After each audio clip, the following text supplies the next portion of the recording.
अशोक, एक रिएक्शन जल्दी से वहां से, क्योंकि जब ये डेप्यूटी स्पीकर की तरफ से चिट्ठी आएगी उसके बाद से प्रत्युत्तर देना है। इसके बाद संजय आ रही हूं आपके पास। बिल्कुल अंजना, सबसे बड़ी बात है कि अभी हियरिंग चल रही है, लेकिन अभी तक जो एकनाथ शिंदे और उनके गुट की तरफ से नो कॉन्फिडेंस मोशन को लेके डिप्टी स्पीकर को भेजा गया था नोटिस, वो जो रिजेक्ट हुआ है उसको लेके क्वेश्चन उठाया गया सुप्रीम कोर्ट की तरफ से कि आखिर क्यों रिजेक्ट किया गया। खुद ही जज बन गए और कब रिसीव हुआ और क्यों रिजेक्ट किया। सबसे बड़ी बात यह कि और डिस्क्वालिफिकेशन को लेके भी एक चीज जो मैं आपको बताना चाहता हूँ, सुप्रीम कोर्ट ने यह भी कहा है कि डिस्क्वालिफिकेशन को लेके जब तक ये चीजें नहीं हो जाती, एश्योरेंस मिलना चाहिए कि तब तक डिस्क्वालीफाई नहीं होगा। तो धवन जो वकील हैं उनकी तरफ से ये कहा गया है कि मैं स्पीकर से बात करके ही इस बारे में कुछ बता सकता हूं।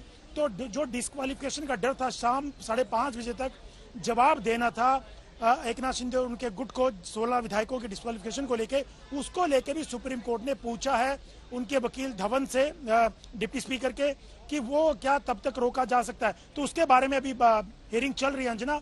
तो कहीं ना कहीं अभी तक कहा जाए तो इनकी जो इनका केस था जो एकनाथ शिंदे और उनके वकील गुट का, उसको लेकर के कहीं ना कहीं एक थोड़ी राहत की उम्मीद ये लोग सोच रहे हैं कि एक तो डिस्क्वालिफिकेशन वाला मामला अटक गया है अभी, कि जो डर था इनको अभी नहीं होगा जब तक चीजें क्लियर नहीं होती। दूसरा, डिप्टी स्पीकर से ही पूछा गया है कि कब आपने वो रिसीव किया या आपके ऑफिस ने, और क्यों रिजेक्ट किया। तो अभी थोड़ा जो इनके खेमे से खबरें आ रही हैं, थोड़ा राहत महसूस कर रहे हैं, लेकिन फाइनल ऑर्डर आने के बाद पता चलेगा कि क्या सुप्रीम कोर्ट अपने फाइनल ऑर्डर में कहता है। अभी हियरिंग चल रही है। बिल्कुल, एक बार फिर से संजय का रुख करते हैं। संजय, 5 दिन का वक्त दिया गया है डेप्यूटी स्पीकर को और फिर 3 दिन में प्रत्युत्तर का बागियों को। जी हाँ, 5 दिन का समय दिया है, 3 दिन का इसमें। अब डिस्क्वालिफिकेशन की कार्रवाई क्या उपाध्यक्ष जारी रख सकते हैं, इस पर सुप्रीम कोर्ट ने साफ कहा कि हमें आज इस बारे में आदेश देना पड़ेगा, क्योंकि ऐसा ना हो कि याचिका ही इन्फेक्चुअस हो जाए, यानी बेअसर हो जाए।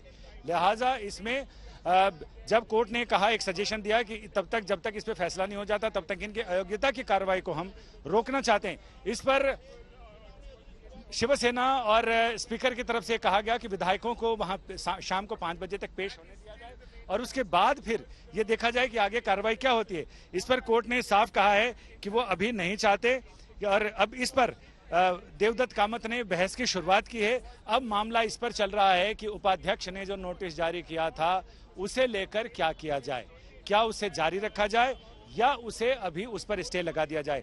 इस पर दोनों पक्ष अभी अपनी अपनी बातें रखेंगे। तो अभी खेल अभी जारी है, यानी सुनवाई अभी जारी है और देवदत्त कामत इस मामले में बहस की शुरुआत कर रहे हैं, क्योंकि कोर्ट का साफ साफ कहना है कि हमें इस मामले में कोई आदेश पारित करना पड़ेगा, नहीं तो ये याचिका बेअसर हो जाएगी, याचिका इन्फेक्चुअस हो जाएगी। इस पर बहस आगे चल रही है। देवदत्त कामत अपनी दलीलें रख रहे हैं और वो बता रहे हैं कि आखिर क्यों इस मामले में डिप्टी स्पीकर ने, चूंकि अभी नोटिस दिया है, कोर्ट के पास स्पीकर या डिप्टी स्पीकर के आदेश को, उनके फाइनल ऑर्डर को रिव्यू करने का जुडिशियल रिव्यू का अधिकार है, लेकिन जब तक सदन के अंदर कोई कार्रवाई चल रही है, देश की कोई भी कोर्ट उसका रिव्यू नहीं कर सकती है, उसमें दखल नहीं दे सकती है। और इनका यह कहना है कि जो विधायकों को अयोग्यता का नोटिस जारी किया है, जिसमें उनसे जवाब मांगा है, यह सदन की कार्रवाई का हिस्सा है, लिहाजा इसमें सुप्रीम कोर्ट अभी दखल ना दे। जब फाइनल ऑर्डर आ जाएगा उस समय सुप्रीम कोर्ट उसका चाहे जुडिशियल रिव्यू करे, लेकिन अभी जुडिशियल रिव्यू करने का सही समय नहीं है, बहस इस पर ही हो रही है। मतलब ये दूसरे वाले मामले में अब बहस की शुरुआत हो गई है। और देवदत्त कामत आप कह रहे हैं क्योंकि उन्होंने बीते दिन भी अरविंद सावंत के साथ प्रेस कॉन्फ्रेंस की थी और तमाम बातें रखी थी, वो इस वक्त मौजूद है वहां पर। एक बार फिर से अगर हमारे दर्शकों को बताएं, उसके बाद मैं आपके पास आऊंगी। अशोक, जल्दी से एक बार संजय, जो मुख्य बड़ी बातें अब इस दूसरी सुनवाई में सामने आ रही है। सुप्रीम कोर्ट ने देवदत्त कामत की इस दलील पर यह कहा है कि वो सुप्रीम कोर्ट ने कहा है कि अभी हमें यथास्थिति बरकरार रखनी चाहिए और सभी पक्षों को अपना पक्ष रखने का समुचित समय मिलना चाहिए। लिहाजा हमारे हिसाब से हमारा मंतव्य यह है कि अभी सबको अभी यथास्थिति बरकरार रखनी चाहिए, यानी जो 5 बजे का इन्होंने समय सीमा दी है उस पर जोर नहीं दिया जाए।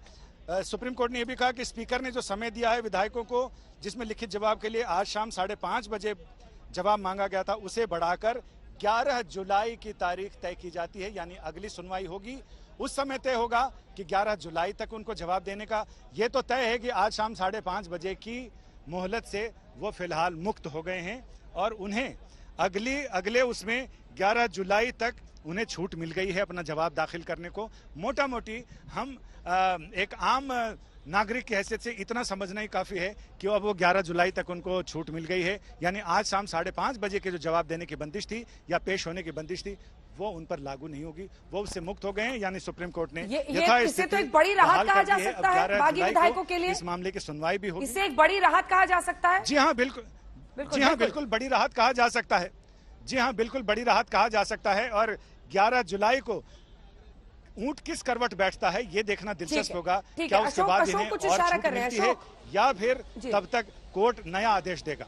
अशोक, ये एक बड़ी राहत है उनके लिए, क्योंकि 5:30 बजे तक का आज जो नोटिस था, अब वो मामला बिल्कुल उसको अंजना, जो अंदर से खबरें आ रही हैं एकनाथ शिंदे गुट से, काफी खुश नजर आ रहे हैं, क्योंकि जो डिस्क्वालिफिकेशन का उनको डर था, आज शाम तक जवाब देना था, उस पर 11 जुलाई तक रोक लगा दी गई है। 11 जुलाई 5:30 बजे तक उस पर कोई फैसला डिप्टी स्पीकर नहीं कर सकते हैं। तो ये इनके लिए बहुत बड़ी राहत की बात है अंजना। दूसरा, डिप्टी स्पीकर को एक हल्फनामा दायर करना पड़ेगा उनके ऑफिस को कि आप बताएं क्यों रिजेक्ट किया गया और क्यों कब रिसीव किया गया जो नो कॉन्फिडेंस मोशन का यहाँ से एकनाथ शिंदे उनके गुट की तरफ से नोटिस दिया गया था। तो ये तमाम चीजें इनके फेवर में ये मान के चल रहे हैं। और जो आज का डर था कि 5:30 बजे तक इनको नोटिस का जवाब देना पड़ेगा अंजना डिस्क्वालिफिकेशन का, 11 जुलाई तक राहत मिल गई है, तो बहुत बड़ी राहत है।